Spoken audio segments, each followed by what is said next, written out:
So this is going to be a couple different videos in a little series with my sew and flip cutoffs and my scraps, and I have a plan in my head. I'm just going to record the process. So for today's video, I'm just using my blue scraps. I do have them in a bin. I went through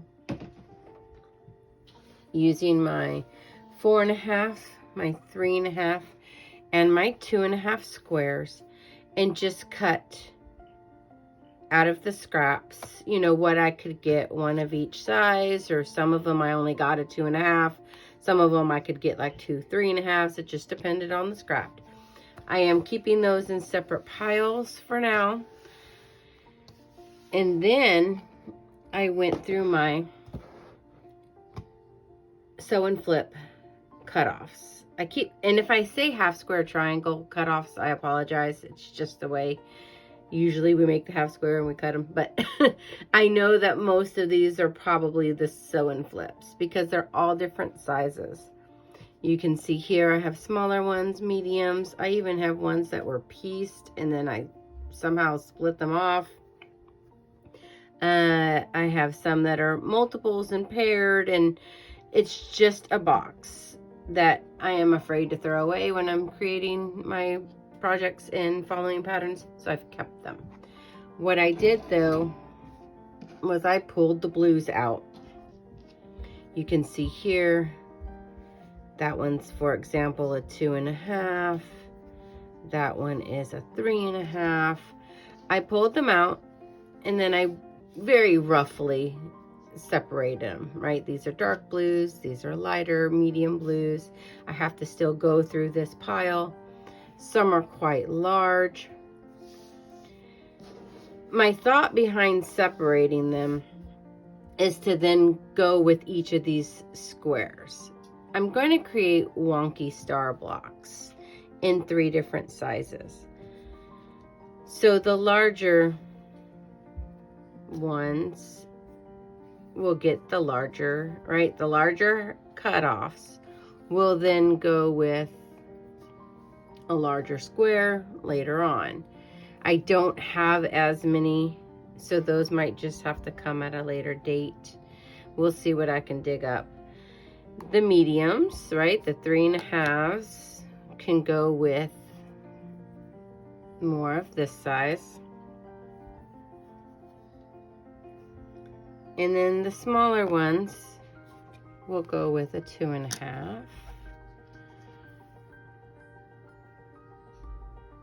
And then work my way around and do wonky squares.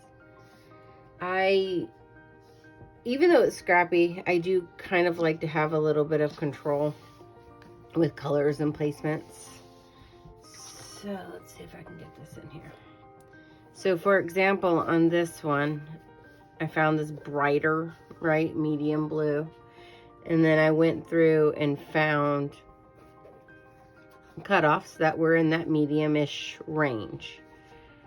That one might even be considered a large. If I can find something to replace it, I will. Then I just went in, same with that one, it's kind of large. Went in here, paired them up. That will become a wonky star. So with this one, I'm going to go ahead and pull a gray. That's going to be the background.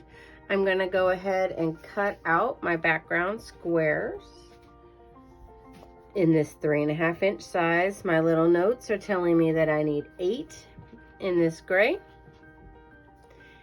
8 gray squares, 8 cutoffs, and 1 colored center square.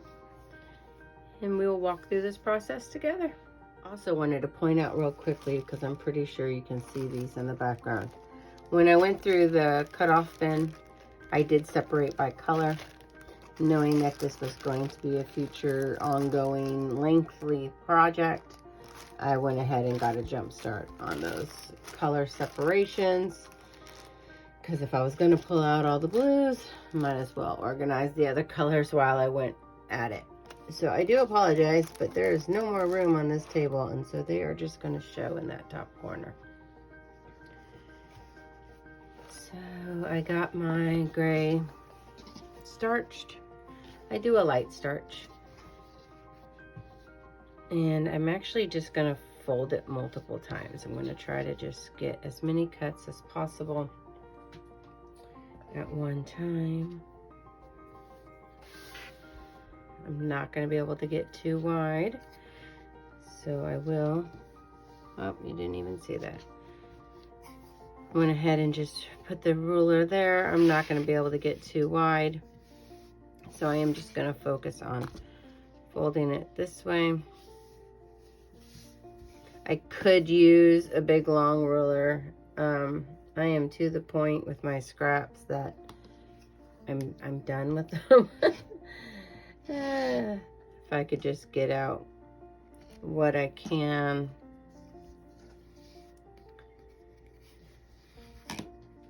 Then the rest can just go.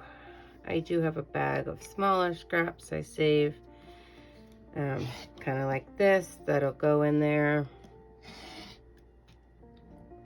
Either for my local quilt shop, or I'll send them out to an online friend. So by doing it this way, I now have 4. I need a total of 8. So I will proceed. This one might be bigger. Kind of, sort of. Just go ahead and fold it up, see if I can get it out of there, which I can. I'm gonna come all the way to the selvage edge.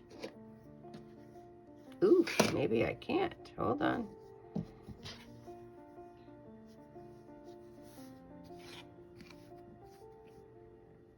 That is a tight squeeze.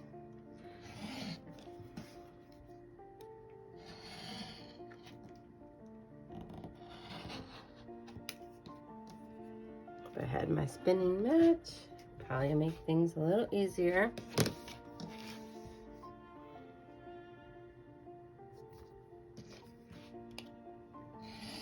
And I don't know if that even caught it, to be honest, which it didn't.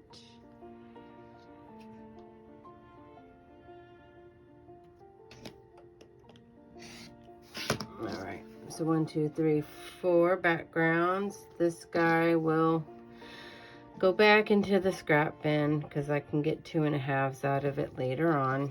And then these will go into the bag.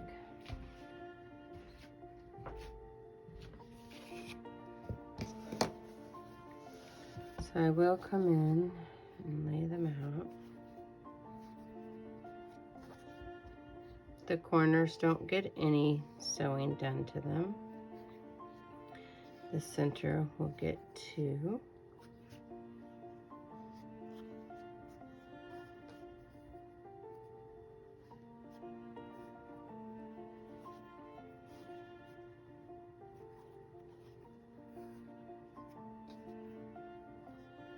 So I'm going to go ahead and head to my sewing machine. What I'm going to focus on is the chain piecing.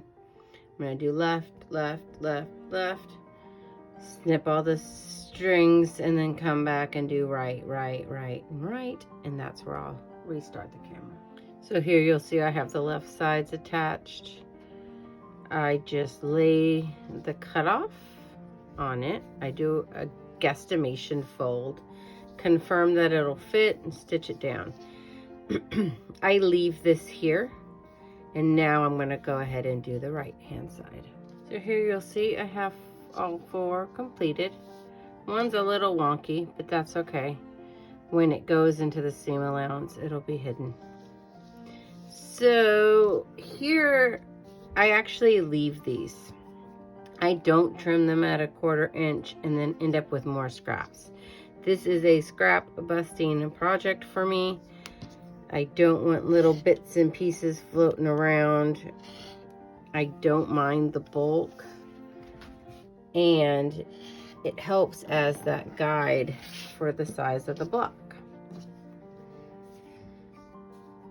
Which is why when I went to sew the left and then the right, I didn't trim or remove any of that in between those steps. So I just come in here Trim it like that. Here's where it's a little wonky. That's okay. I'm going to just place my square on the gray. And when I go to sew it, it'll be fine. It's not going to hurt anything.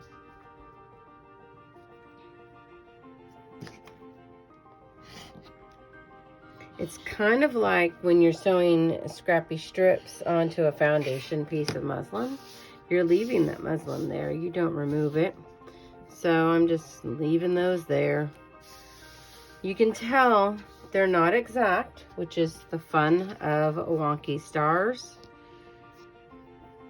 You can tell that, you know, they overlap at different widths. They stop at different points.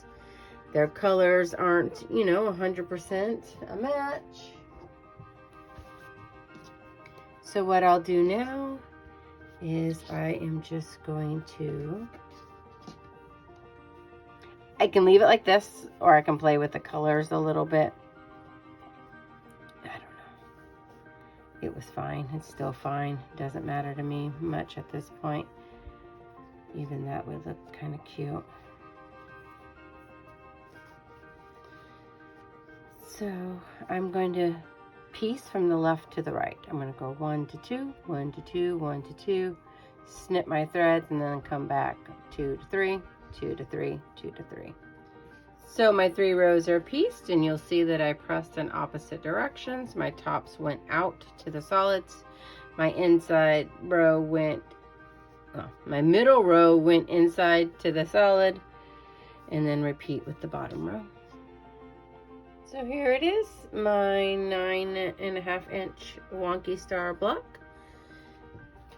using the 3.5 inch ruler as my starting point, and using the medium size cutoffs from Sew and Flip Corners. It's cute, I like it. And then I also have a 6.5 inch that I did with darker blues, using the 2.5 inch square and the much smaller cutoffs. And it's in a different shade of gray, which they're all going to be. The only thing that'll be consistent with this batch will be the blue stars. I don't think I'm going to get enough for a whole quilt. I might have to, you know, do a handful in blues and then come back in and do a handful in golds or something. We'll see when we get there. Again, this is just video 1 of a multi-video series. I will do a second one either with a different color, or I'll do a second one where I start to piece these blocks together, because you'll see here there's a gap. I can stick a gray in that spot and just fill it in. I do like asymmetrical quilts. I like piecing things together that are different sizes. But I also know that 2 6s will create a 12, and I am going to end up making some 12 stars, 12-inch stars.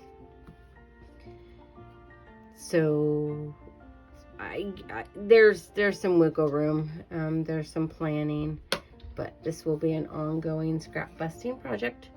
Thanks so much for watching today. I hope this, you know, inspires you or teaches you something you didn't know, or look at scraps in a different way, because I personally have made Wonky Stars in a planned form, and using these cutoffs in this way, it just makes sense to me. It makes sense to use something that I already have in that shape to create something that needs that shape. And I don't mind here that they're not touching. And I don't mind here that they're overlapping a ton. It's gonna be wonky, the wonky star. So thanks so much for watching. I hope you enjoyed this quick little video, and stay tuned for the next one.